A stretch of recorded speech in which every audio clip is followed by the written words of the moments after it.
जय हिंद दोस्तों, कैसे आप सभी लोग। उम्मीद कर रहा हूँ आप सभी लोग बहुत अच्छे होंगे। और आप लोगों का पेपर जो फर्स्ट शिफ्ट में था वो अच्छे से गया होगा। इसमें करंट अफेयर कुछ थोड़ा सा लेवल ठीक ठाक था, अच्छे से पूछ दिया था। और एक आध दो DI थोड़ा ठीक ठाक है, ठीक है। बाकी सभी लोग तो नॉर्मल ही करवाए होंगे, लेकिन थोड़ा सा पेपर मीडियम में पूछ दिया है, ठीक है। और चलिए मैं DI का सलूशन बता देता हूँ, सॉल्व करवा देता हूँ, ठीक है। चलिए देखिए, पहला रीजनिंग का देखिए, इसमें मैं ज़्यादा डिटेल से नहीं बताऊँगा, ज़्यादा डिटेल से वीडियो में 1-2 दिन बाद अपलोड कर दूँगा, ठीक है। चलिए इसमें पहला देखिए, इसका ऑप्शन D होगा, ठीक है। और तीसरा के देख लीजिए, ऑप्शन इसका भारत की पहली ऑलराउंडर मेट्रो किस शहर में किया गया था। तो आपको पता है अंडर वाटर मेट्रो कोलकाता में होगा। चलिए नेक्स्ट क्वेश्चन देख लेते हैं। दूसरा, निम्नलिखित में ये देखिए सिलोलिज्म का था। कुछ निर्जल किताबें हैं, कुछ कैलेंडर पेपर है, कुछ किताबें, इसका ऑप्शन हो जाएगा। और कथन देखिए, सभी किताबें पेपर है, कुछ पेपर निर्जल है, कुछ जर्नल कैलेंडर है, ठीक है। तो इसका देखिए आंसर हो जाएगा आपका ऑप्शन ए, इनमें से कोई नहीं। जब इसको आप सॉल्व करेंगे, ठीक है, तो इसका ऑप्शन ए हो जाएगा, ठीक है। तीसरा को तो मैं सॉल्व करा दिया था। और चौथा देख लीजिए, अभी देखिए सबसे इम्पोर्टेंट क्वेश्चन, निम्नलिखित में किस देश के विज्ञान में पहला कृत्रिम भूड़। सोच लीजिए, इजराइल की टेक्नोलॉजी इतनी आगे है, इसलिए इसका ऑप्शन डी हो जाएगा, ठीक है। इजराइल की टेक्नोलॉजी बहुत ही छोटा सा देश है, लेकिन वो बहुत खतरनाक देश है, ठीक। चलिए नेक्स्ट क्वेश्चन देख लेते हैं। पाँचवा, प्रधानमंत्री नरेंद्र मोदी ने निम्नलिखित में से किस राज्य में IIBX India international bullion exchange launch किया था, ठीक है। तो ये देखिए करेंट वारंट आपको ठीक ठाक पूछा है, ठीक है। तो इसका ऑप्शन क्या, उत्तर प्रदेश कि गुजरात, गोवा, महाराष्ट्र। जानते हैं इनका ऑप्शन फेवरेट जगह गुजरात है। अब नहीं आ गए हैं बनारस, नहीं तो उनका फेवरेट जगह गुजरात ही था। तो इसका ऑप्शन हो जाएगा गुजरात, ठीक है। चलिए नेक्स्ट क्वेश्चन देख लेते हैं। छठा क्वेश्चन देखिए क्या है, निम्नलिखित में से किस देश ने अगस्त 2022 में ताइवान के आसपास अपना अब तक का सबसे बड़ा सैन्य स्थापित किया था। इसका ऑब्वियसली चाइना होगा। जब आप वर्ल्ड मैप देखेंगे तो चाइना है, इधर के बगल में देखेंगे ताइवान है, इससे इधर थोड़ा सा देख लेंगे जापान है इधर, और इसका ताइवान और चाइना इसको ताइवान को भी अपना हक मानता है, तो ये इसका चीन होगा, ठीक है। चलिए नेक्स्ट क्वेश्चन देख लेते हैं। भारतीय सेना ने जुलाई 2022 में ऑप्शन यहाँ फिलअप करना है, नामक एक अखिल भारतीय उपग्रह संचार अभ्यास का आयोजन किया था, ठीक है। तो इसका स्काईलाइट हो जाएगा, ठीक। 8वां देख लीजिए, भारत के किन 2 शहरों के बीच आकाशा एयर की पहली उड़ान का उद्घाटन किया गया था, ठीक है। तो इसका ऑप्शन हो जाएगा बी, मुंबई से अहमदाबाद, ठीक है। चलिए 9वां क्वेश्चन देखिए, आज़ादी का अमृत महोत्सव बढ़े चलो अभियान निम्नलिखित में से किस मंत्रालय द्वारा जारी किया गया था, ठीक है। तो आपका ऑप्शन सी हो जाएगा, संस्कृति मंत्रालय द्वारा। चलिए 10वां क्वेश्चन देख लेते हैं। निम्नलिखित में से कौन सा भारत का पड़ोसी देश नहीं है। तो UAE, इसका ऑप्शन क्या हो जाएगा, UAE। 11वां क्वेश्चन देख लेते हैं। निम्नलिखित में से किस IIT ने भारतीय भाषा प्रौद्योगिकी को आगे बढ़ाने के लिए AL4 भारत में नीले कीड़ी केंद्र, ठीक है, देखिए नीले कीड़ी केंद्र की शुरुआत की थी। तो IIT मद्रास, देखिए IIT मद्रास टॉप के IIT कॉलेज में से एक है, ठीक है। चलिए 12वां क्वेश्चन देख लेते हैं। निम्नलिखित में से किस केंद्रीय मंत्री की अध्यक्षता में चंडीगढ़ में नशीली दवाओं की तस्करी और राष्ट्रीय सुरक्षा पर एक राष्ट्रीय सम्मेलन आयोजित किया था। तो जानते हैं अमित शाह, सबसे गुंडा आदमी, ठीक है। सॉरी, गुंडा आदमी नहीं, सबसे मस्त आदमी। इसी का दिन था कि जो POK में 370 हटाया गया इन लोगों का। बहुत दमदार है इसमें सेंट्रल में आदमी। चलिए नेक्स्ट क्वेश्चन देख लेते हैं। निम्नलिखित में से कौन सा राज्य भारत में पहला हर घर जल प्रमाणित राज्य बन गया? तो इसका ऑप्शन गोवा है, ठीक है, अभी मत बोलिए गोवा बहुत छोटा सा देश है, राज्य है, सॉरी राज्य है, इसलिए उसमें हर घर जल हो गया है। ठीक है, देखिए अब 14वां क्वेश्चन देख लेते हैं।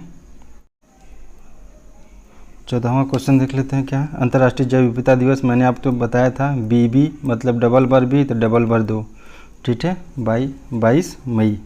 ठीक है, 15वां क्वेश्चन देख ले, निम्नलिखित में से कौन सा विश्व का सबसे बड़ा नदी द्वीप है। तो ये माजुली द्वीप, जब चाइना से होते ब्रह्मपुत्र असम में आती है ना, तो वही अरुणाचल प्रदेश में जब चाइना से होते हुए ब्रह्मपुत्र नदी आई थी, तो उसी में एक नदी द्वीप है। देखेंगे बहुत सा अरुणाचल प्रदेश में द्वीप है ब्रह्मपुत्र नदी में। चलिए नेक्स्ट 16वां क्वेश्चन देख लेते हैं। निम्नलिखित में से हंगरी की राष्ट्रीय मुद्रा क्या है। तो हंगेरियन फोइंट है। ठीक है, 17वां देखिए, स्वतंत्रता के बाद भाषा के आधार पर बने भारत के पहले राज्य का नाम बताइए। तो इसका आंध्र प्रदेश हो जाएगा। ठीक है, 1952 में श्री मल्लू पट्टाभी सीतारमैया, ठीक है, अमर अनशन किया था, फिर बाद में मृत्यु हो गई थी तो उनको अलग कर दिया गया था। सबसे पहले भाषा के आधार पर बना था। 18वां देखिए, लोकसभा में पद धारण करने के लिए मैंने देखिए आपको पॉलिटी में बताया था 25 ईयर्स होना चाहिए। चलिए 19वां क्वेश्चन देख लेते हैं।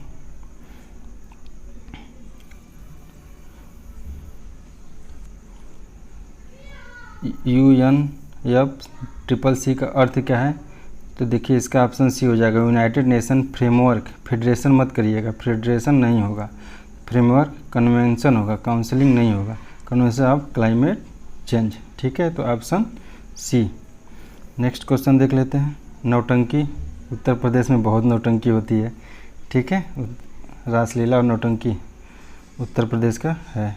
अंतर्राष्ट्रीय ओलंपिक समिति का मुख्यालय देखिए स्विट्जरलैंड है, इसका ऑप्शन हो जाएगा स्विट्जरलैंड। निम्नलिखित में से किसने प्रसिद्ध पुस्तक पावर्स ऑफ द माइंड, ठीक है, powers of the mind, mind की कितनी पावर है, तो विवेकानंद बहुत माइंडेड थे। ठीक है, तो 22वां का क्या हो जाएगा, सी। चलिए नेक्स्ट क्वेश्चन देख लेते हैं। देखिए हिंदी का पद्य दिया है, आप लोग पद्य पढ़ लीजिएगा, मैं आंसर बता देता हूँ। 23वां का क्या हो जाएगा, देखिए इसका हो जाएगा सी, साहित्य। आप लोग क्वेश्चन पढ़ लीजिएगा, मैं पढ़ लिया इसलिए मैं बता दे रहा हूँ आपको। ठीक है, देखिए 24वां को आप पढ़ेंगे, साहित्यकार समाज के प्रति अपने उद्देश्य को कैसे परिपूर्ण करता है। तो इसका ऑप्शन हो जाएगा बी, साहित्यकार समाज की रूपरेखा को कल्याणकारी व सुखमद मार्ग द्वारा प्रस्तुत करने से सदा पीछे ही रहता है। ठीक है, चलिए 25वां क्वेश्चन का देख लीजिए। ठीक, 25वां का ऑप्शन हो जाएगा सी, साहित्य में किस तरह से पुरानी पीढ़ियों की जानकारी देता है। तो सी हो जाएगा, राष्ट्र का इतिहास, गरिमा, संस्कृति, सभ्यता, पूर्वजों के विचार। ठीक है, चलिए नेक्स्ट क्वेश्चन देख लेंगे। 26वां क्या है, साहित्य केवल समाज का दर्पण क्यों नहीं है। ठीक है, तो इसका ऑप्शन हो जाएगा डी, क्योंकि साहित्य द्वारा समाज की विडंबनाओं और विसंगतियों के सुधार लाने की कोशिश की जाए। देखिए पैसेज 2 ठो दे रहा है, बहुत बड़ा बड़ा पैसेज। ठीक है, आप लोग अच्छे से उसको पहले इसी पैसेज को और DI जो थोड़ा सा दे रहा है अब उसी को पहले करिएगा। ठीक है, अब टाइम बचेगा तो फिर उसमें प्रस्तुत गद्यांश का सर्वाधिक उचित शीर्षक क्या था। ठीक है, तो साहित्य का भविष्य। 28वां क्वेश्चन देख लेते हैं। देखिए 28 से 35, फिर देखिए एक पैसेज है बड़ा सा, समझ रहे हैं, बड़ा बड़ा पैसेज दे दिया। चिरस्थायी, शाश्वत, इसका चिरस्थायी का मतलब जो कभी न खत्म हो। तो कौन सा विलोम पूछा है, तो मतलब क्षणभंगुर हो जाएगा। चिरस्थायी का मतलब शाश्वत, जो कभी खत्म ना हो, तो उसका अपोजिट पूछा है तो क्या हो जाएगा, जो खत्म हो जाए तुरंत, तो क्षणभंगुर। सत्य की तलाश कैसे की जानी चाहिए। ठीक है, ऑप्शन हो जाएगा बी, श्रद्धापूर्वक। चलिए 30वां क्वेश्चन क्या है देख लेते हैं। जिज्ञासु को सत्य व अहिंसा के पथ पर चलते समय संकटों का सामना कैसे करना चाहिए। तो इसका ऑप्शन हो जाएगा डी, संकटों को सहते हुए निमित्त नाश किए बिना आगे बढ़ना चाहिए। चलिए 31 क्वेश्चन नंबर देख लेते हैं। सत्य और अहिंसा के मार्ग को 80 मतलब क्या होता है, देखिए 80 मतलब होता है तलवार। ठीक है, कि धार पर चलने के समय क्यों बताया गया था। तो इसका हो जाएगा डी। ठीक है, अब देखिए 32वां क्वेश्चन देख लेते हैं। सत्य रूपी परमेश्वर की रत्न चिंतामणि को प्राप्त करने के लिए हम क्या कर सकते हैं। ठीक है, तो ऑप्शन हो जाएगा डी, सत्य की आराधना करें। चलिए 33वां क्वेश्चन देख लेते हैं। देखिए अब आ गया आपका DI, ठीक है। अब DI अच्छे से देख लीजिएगा, ठीक है। इसमें देखिए दिया है क्या, दिए गए वर्षों के प्रतिवर्ष कंपनी के व्यय लाखों रुपए में, यहाँ पर वर्ष दे दिया है एक साइड, यहाँ वेतन पर इतना है, इतना व्यय हुआ है, ईंधन और परिवहन पर इतना व्यय हुआ है, बोनस पर व्यय हुआ है, ऋणों पर ब्याज पर इतना व्यय और टैक्स पे इतना व्यय हुआ है। तो पूछा है इस अवधि के दौरान कंपनी को प्रति वर्ष ब्याज की औसत राशि, देखिए ब्याज की औसत राशि पूछा है तो ब्याज को जोड़ के आप डिवाइड कर दीजिएगा, ठीक है। सभी को जोड़ लीजिएगा, 1 2 3 4 5 6, फिर इसको 5 से डिवाइड कर दी, कितना है देखिए 1 2 3 4 5, ठीक है। तो इसको 5 से डिवाइड कर देंगे तो आंसर आ जाएगा आपका 26.66, ठीक है। चलिए नेक्स्ट देखते हैं 34वां क्वेश्चन।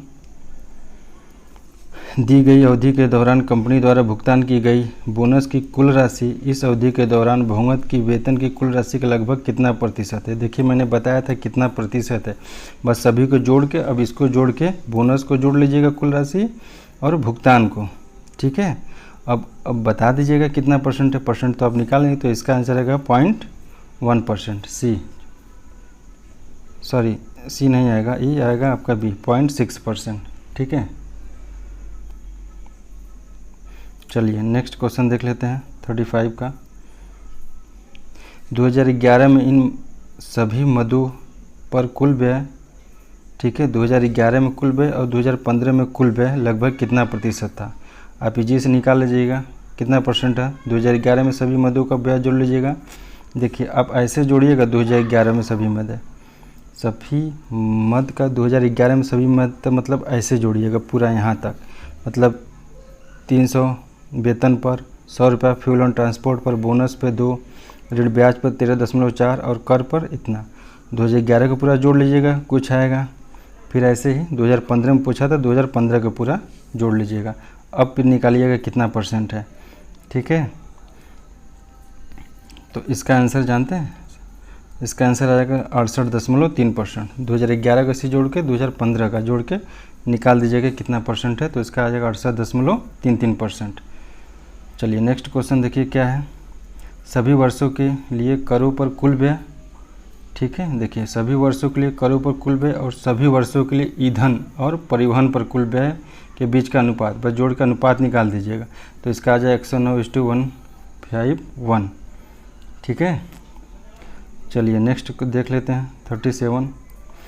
वर्ष 2013 के दौरान इन मदों पर कंपनी का कुल व्यय कितना था, ठीक है। 2013 में सभी जोड़ लीजिएगा कंपनी का कुल व्यय कितना था, ठीक है। तो आपका इसका आ जाएगा 738.44 लाख, ठीक। ए DI देखिए इजी था, एक DI देखिए, ये वाला DI थोड़ा सा घुमा दिया है।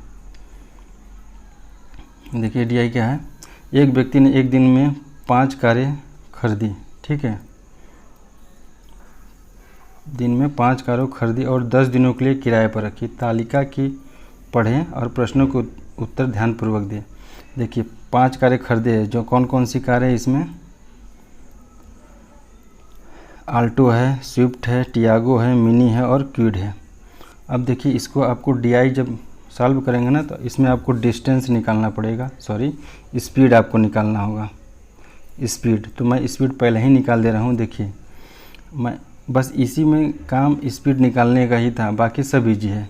10 दिनों के दौरान कुल दूरी तय करने में लगा कुल समय, ये दे दिया है। प्रतिदिन उपयोग हुए डीजल की औसत मात्रा, यानी प्रतिदिन अगर मान लीजिए एक दिन में 50 लीटर यूज हो रहा है तो 10 दिन में कितना होगा, 100 लीटर ना, 10 दिन में ये 100 लीटर हो गया, ठीक है। अब देखिए अब 25 किलोमीटर प्रति लीटर जा रही है, यानी 1 लीटर में अगर 25 किलोमीटर जा रही है तो 100 लीटर में कितना जाएगी, इसका मल्टीप्लाई कर देंगे, ठीक है।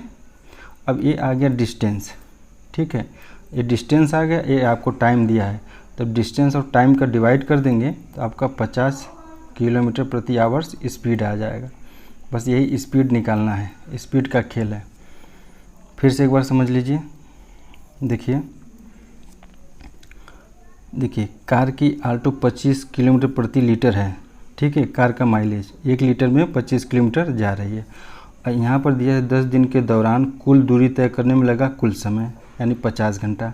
और ये दिया है प्रतिदिन उपयोग हुए डीजल की मात्रा, यानी एक दिन में अगर 10 लीटर डीजल यूज हो रहा है तो 10 दिनों में कितना होगा, 100 लीटर ना।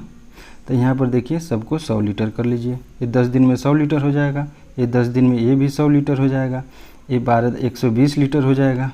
अब देखिए यानी 30 किलोमीटर, अब स्पीड डिस्टेंस देखिए निकालिए, 30 किलोमीटर प्रति लीटर जा रही है तो 120 लीटर में कितना जाएगी, 12×3 3600, ठीक है ना। अब देखिए अब 50 घंटा में 3600 किलोमीटर जा रही है तो स्पीड निकाल दीजिएगा बस 50 से डिवाइड करके, आपका स्पीड आ जाएगा यहाँ से। चलिए अब क्वेश्चन देखते हैं 38, ठीक है।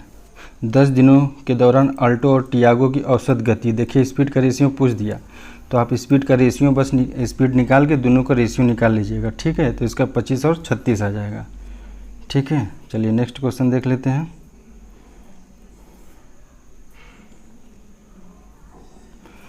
अल्टो और स्क्विड दिए गए 10 दिनों के दौरान अपनी औसत गति की समान गति से एक दूसरे की ओर यात्रा कर रहे हैं।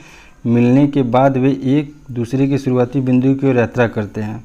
यदि शुरू में दोनों कारों के बीच की दूरी 2300 किलोमीटर की है तो अल्टो और स्क्विड द्वारा एक दूसरे से मिलने के बाद अपने गंतव्य समय पूछने में लगे समय का अंतर, देखिए इनमें समय का अंतर पूछ दिया है ना, तो दोनों को बराबर समय लगेगा क्योंकि स्पीड दोनों की सेम हो जाएगी। आप स्पीड दोनों को निकालेंगे ना तो अल्टो और स्क्विड की स्पीड सेम हो जाएगी। जब स्पीड अगर सेम हो गया तो टाइम भी तो सेम लगेगा, तो जब टाइम सेम लगेगा तो उनका अंतर कितना आ जाएगा, 0 ही आ जाएगा। तो इसका आंसर क्या हो जाएगा, 0। चलिए नेक्स्ट क्वेश्चन देख लेते हैं। 40 किलोमीटर, देखिए दिए गए 40वां क्वेश्चन देख लेते हैं। 10 दिनों के दौरान कार और मिनी द्वारा औसत गति 875 किलोमीटर की यात्रा के लिए गए समय का दिन 10 दिनों के दौरान कार स्विफ्ट द्वारा उसकी औसत गति 990 किलोमीटर की यात्रा करने के लिए दिए गए समय से अनुपात क्या होगा। देखिए यहाँ समय का अनुपात पूछा है तो आप स्पीड निकाल दीजिएगा, मिनी का स्पीड निकाल के, ठीक है, इसका मिनी का स्पीड निकाल लीजिएगा। जब स्पीड को उसको किलोमीटर में भाग देंगे तो इसका T1 टाइम आ जाएगा। अब इसका किलोमीटर दिया है, अब स्विफ्ट का भी स्पीड निकाल लीजिएगा। स्पीड जब स्विफ्ट से अब इसमें भाग देंगे, डिवाइड करेंगे तो इसका भी टाइम निकल जाएगा। बस इसी का दोनों का आपका रेशियो पूछा है T1 T2 का, ठीक है। तो इसका 56:99 आंसर आ जाएगा, ठीक। चलिए नेक्स्ट क्वेश्चन देख लेते हैं। देखिए थोड़ा जल्दी बता रहा हूँ थोड़ा सा, ठीक। चलिए 10 दिनों के दौरान टियागो और मिनी द्वारा तय गई कुल दूरी का अनुपात, बस दूरी जो मैं बताया था जितना दूरी आप उसको निकाल लीजिएगा, दूरी देख के उसका रेशियो निकाल लीजिएगा, ठीक है। तो आपका आएगा 18:25। ऐसे 42 का देखिए आपका आ जाएगा 61 किलोमीटर प्रति घंटा, ठीक है। इजी है, आप निकाल लेंगे।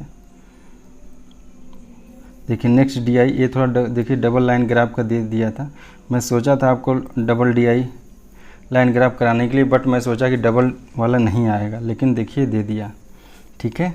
कंपनी में शामिल होने वाले कर्मचारियों की संख्या यहाँ दिया है। इस लाइन से ऐसे लाइन डिनोट करेगा, इस लाइन को ऐसे डिनोट करेगा और इस लाइन को थोड़ा दूसरे कलर से डिनोट कर देगा, ऐसे बोल देगा कंपनी शामिल कर्मचारियों की संख्या, ठीक है। और इसको बोल देगा कंपनी छोड़ने वाले कर्मचारियों की संख्या। तो 2003 के दौरान कंपनी में कार्यरत कर्मचारियों की संख्या थी, देखिए 2003 के दौरान पूछा है, ठीक है। 2003 को यहाँ पर देख लीजिएगा, ठीक है। देखिए 600 550 एक लिया है तो एक में शामिल हुआ, एक छोड़ा है, तो डिफरेंट कितना है 50, यानी 50 का होगा, यानी 5000 होगा इसका आंसर 43। इजी है। चलिए 44 का इसी प्रकार देख लेते हैं। दी गई अवधि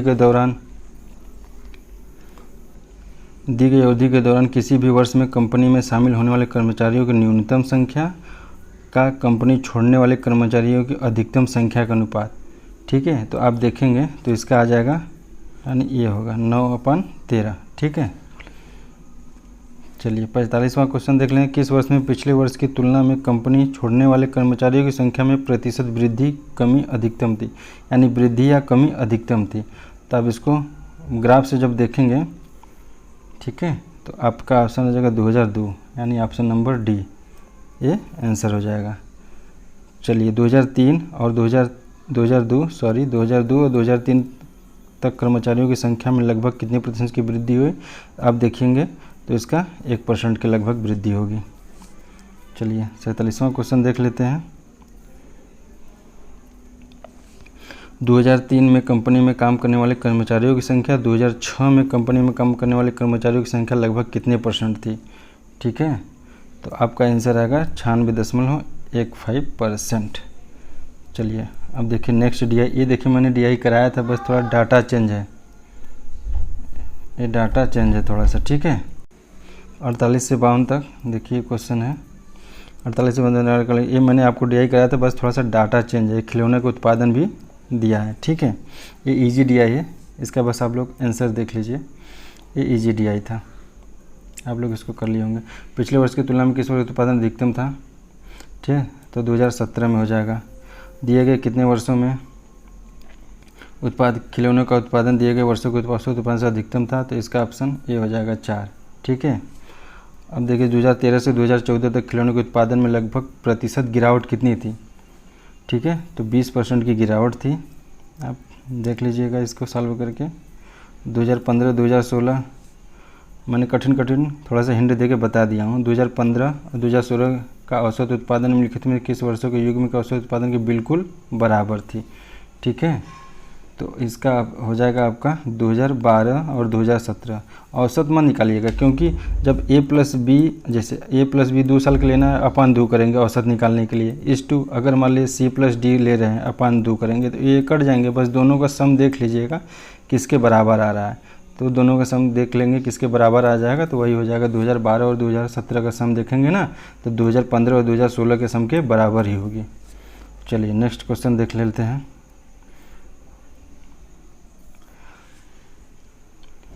2011 की तुलना में 2018 में खिलौने के उत्पादन में लगभग प्रतिशत वृद्धि कितनी थी, तो इसका आ जाएगा 137.5%, ठीक है। चलिए नेक्स्ट क्वेश्चन देख लेते हैं। संगमरमर पर पियतना ड्यूरा, पितरा दूरा या रंगीन पत्थर की जड़ाई का काम के समय बहुत लोकप्रिय था। देखिए बहुत लोकप्रिय तो शाहजहाँ के टाइम काल में हुआ था, ठीक है। निम्नलिखित में किस युग में तांबे का पहली बार, देखिए तांबे के पहली बार खोज से ही उसका नाम पड़ा था ताम्रपाषाण युग, ठीक है। नवपाषाण युग में देखिए आग का पहिए उहिए का खोज हुआ था। चलिए 55 क्वेश्चन देख लेते हैं। निम्नलिखित में से किस स्थान प्रथम बौद्ध संगति हुआ था, देख लिए तो राजगीर में। इसको ऐसे याद कर लीजिएगा, रा वै पा कु, सेकेंड शिफ्ट वाली देखिए, राजगीर, वैशाली, पाटलिपुत्र और कुंडलवन, ठीक है।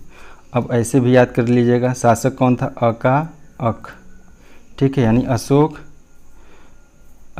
अजातशत्रु,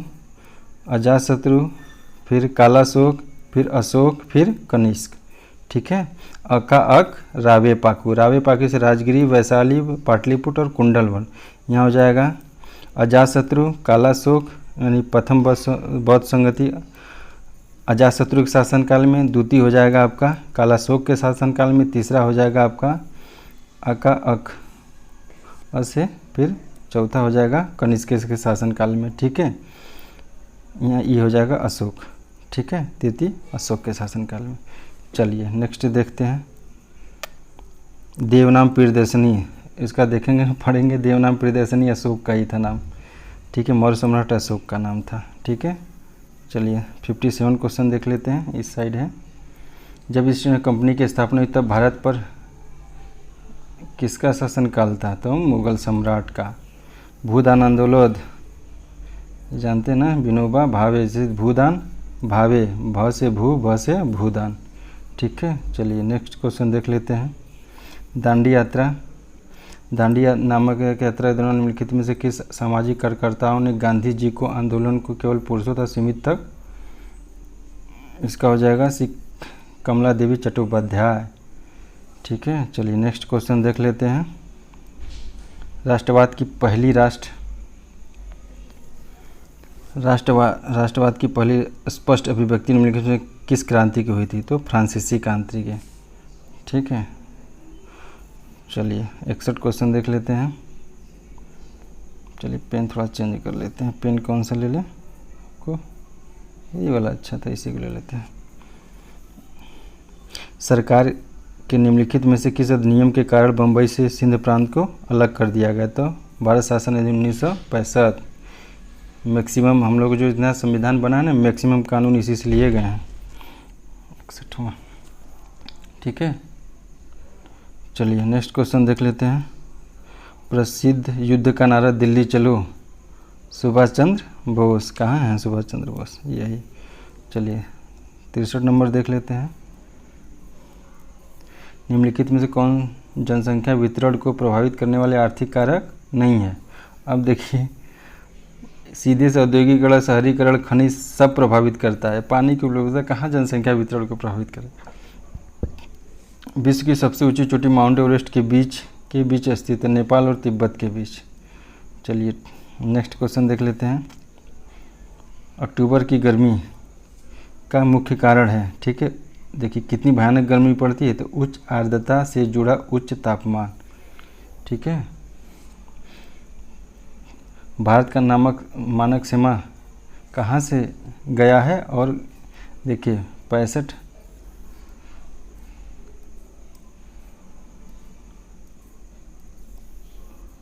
देखिए 66 क्वेश्चन क्या है? GMT 5.5 घंटा। देखिए अब कहाँ से गया है, तो आप याद रखिएगा यूपी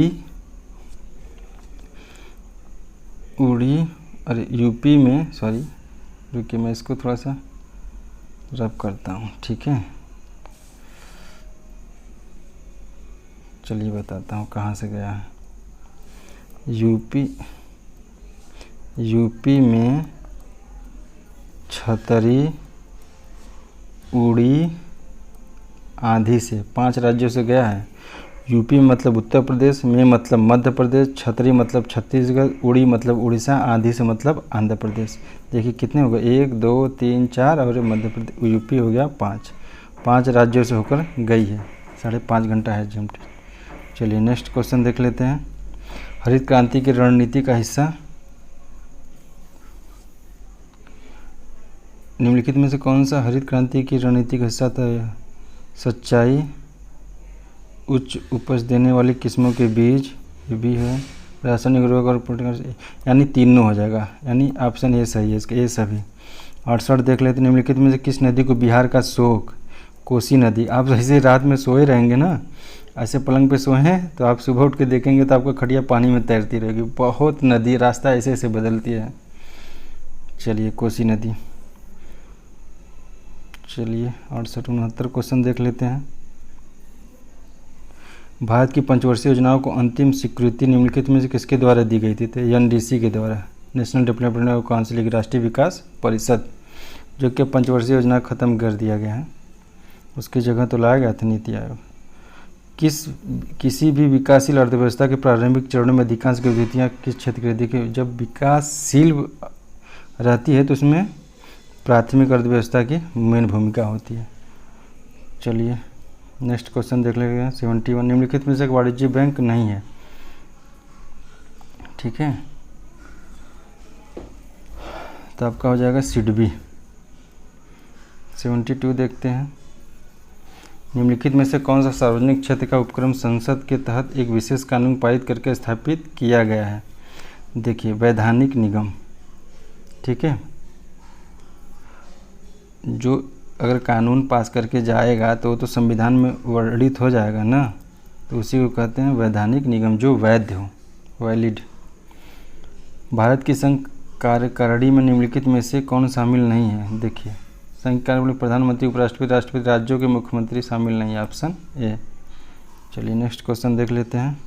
74 निम्नलिखित में से कौन सा अनुच्छेद भारतीय संविधान में सर्वोच्च न्यायालय की स्थापना और गठन के बारे में करता है? Article 124, option A. के पास मौलिक अधिकार को लागू करने की शक्ति नहीं है। किसके पास मौलिक अधिकार का लागू करने की शक्ति है? सॉरी नहीं है, नहीं है। तो इनमें से कोई नहीं, राष्ट्रपति, संसद, सर्वोच्च न्यायालय और उच्च न्यायालय। तो ऑप्शन हो जाएगा आपका डी। ठीक है, सर्वोच्च न्यायालय और उच्च न्यायालय, मौलिक अधिकार 32 ठीक है, 226। ये अगर मौलिक अधिकार का उल्लंघन हो तो आप direct high court, supreme court जा सकते हैं। भारत में राष्ट्रीय मानवाधिकार आयोग निम्नलिखित में किस मंत्रालय का अधीन है? तो गृह मंत्रालय। ठीक है, मानवाधिकार आयोग। निम्नलिखित में से किसे किसी केंद्र शासित प्रदेश में उच्च न्यायालय स्थापित करने का अधिकार है? तो इसका क्या हो जाएगा? न्यायालय कोई भी स्थापित करता है, इसका हो जाएगा आपका संसद। ठीक है, इसका क्या हो जाएगा? संसद। ठीक, 77 78 देखिए कहाँ गया, 78 क्वेश्चन। निम्नलिखित में से कौन सा वनस्पति रेशा नहीं है? तो देखिए नानाल एक कृत्रिम रेशा है, हम लोग इसके बारे में पढ़ते हैं, इसको बनाया जाता है, तो ये वनस्पति रेशा नहीं है। तारों का रंग निम्नलिखित में से किस पर निर्भर करता है? पृथ्वी से दूरी, दबाव, उसके उच्चतम तापमान पर। ठीक है, चलिए नेक्स्ट क्वेश्चन देख लेते हैं। निम्नलिखित में कौन सी गैस ग्लोबल वार्मिंग के लिए जिम्मेदार है? आप तो सबको पता होगा इसका। ग्रीन हाउस गैस सबसे ज़्यादा किससे होती है? कार्बन डाइऑक्साइड से। चलिए देखिए, निमोनिया मैंने आपको जब उसका पढ़ाया था, एल्बुलाई लंग्स में, इसका मैं बनाया था ब्रोंकियोलेस, तो ये फेफड़ा से। ठीक है, निम्नलिखित में किस, उनको मैं प्ले लिस्ट में डाला हूँ उसका सेशन, उसमें देखिए फेफड़ा अच्छे से पढ़ाया हूँ मैं। चलिए नेक्स्ट क्वेश्चन देख लेते हैं। देखिए 40% व्यक्ति समाचार पत्र पढ़ते हैं, X%। देखिए ये इसका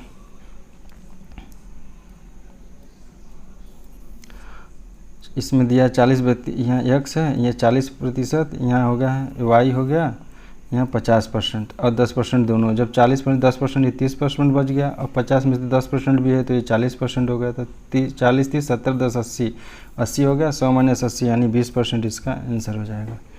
ठीक है, चलिए नेक्स्ट को देते हैं। देखिए 5 परिणाम होगा 46 है, पहले 4 का 45 है, तो उसका आंसर आ जाएगा 50। देखिए 1 किस स्क्वायर के करीब है? आप ये लोग तो बहुत, ये सब तो बहुत ईजी चीज़ है। किसके स्क्वायर के करीब है? आप इसको 58 16 है ना। ठीक है, या तो 4 आ जाएगा या तो 6 आ जाएगा। ठीक है, तो इसका 14.26। ठीक है, नेक्स्ट क्वेश्चन देख लेते हैं। पादप कोशिका भित्ति निम्नलिखित में किस में बनी होती है? तो सेल्यूलोज। ठीक है, इसका आंसर देखिए 5 6 30। इसको अगर 6 मान, इसको कितना मान लेते हैं? हाँ, इसको 5 मान लेते हैं, इसको 6, तो 6 5 30 मान, इसका आंसर लगभग 30 होगा। ठीक है,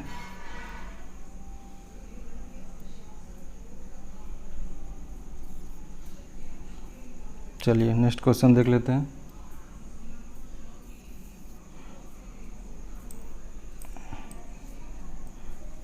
इसका ये हो जाएगा। ठीक, चलिए नेक्स्ट क्वेश्चन देख लेते हैं। किस विकल्प में से जोड़ा युग्म है? क्या है क्वेश्चन?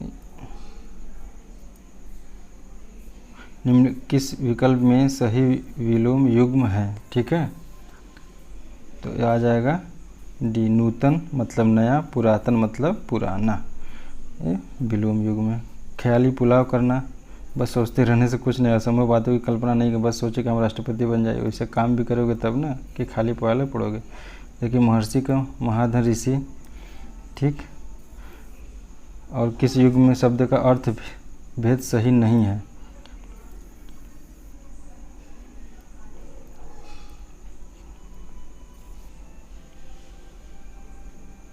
अवलंबन, विलंबन, अवलंबन का अधर, लेते हैं। देखिए अर्थभेद सही नहीं है।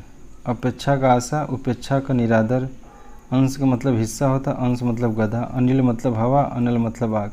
मतलब ये सबका सही है, तो यही ऑप्शन हो जाएगा ए, ऑप्शन ए, यही सही नहीं है। चलिए नेक्स्ट क्वेश्चन देख लेते हैं।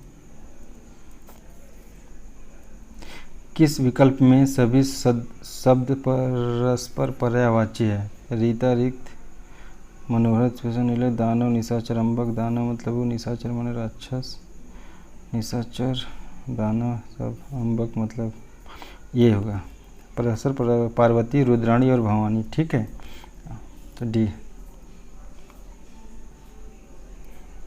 चलिए देखिए इंग्लिश का पैसेज दे दिया है, आप लोग पढ़ लीजिएगा इंग्लिश को।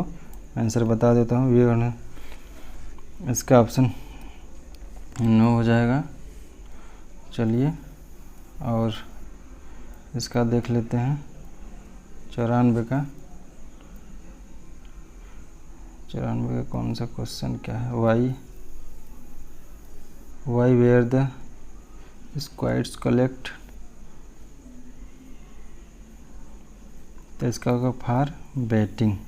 एक मिला के और इशारा करते हुए देखिए रीजनिंग का है, तो इसका हो जाएगा 95 का, हमको लगता है 95 का ये डी हो जाएगा पत्नी। ठीक है, चलिए नेक्स्ट क्वेश्चन देख लेते हैं। असंगत है, तो आपको तो ये एकदम इजी है। ठीक है, 100 1 जनवरी 2006 को रविवार था, तो 1 जनवरी 2010 को सप्ताह का कौन सा दिन था, तो शुक्रवार। चलिए नेक्स्ट क्वेश्चन देख लेते हैं। Given synonyms of the partial, मतलब क्या हो, आंशिक, मतलब इनकम्प्लीट, मतलब आधा या incomplete partial. Choose the correct of disappointed, मतलब निराशा। सेटिस्फाई मतलब संतुष्ट। चलिए give one word substitution the practice of writing editing and for the complaining dictionary, तो लेक्सिकोग्राफी। ठीक है, चलिए 100 क्वेश्चन आपको हो गया। आप लोग अच्छे से मिला लीजिए, जिसका कम हो उसको निराश मत होइए। आप लोग अच्छे से मेहनत करिए, और जैसे हमको सेकंड शिफ्ट का मिलेगा अच्छे से मैं एनालिसिस करवा दूंगा आप लोगों को। आप लोग हंसते रहिए, स्वस्थ रहिए, बस मुस्कुराते रहिए। आप लोग अपने हेल्थ का ख्याल रखिए। चलिए थैंक यू, बाय बाय।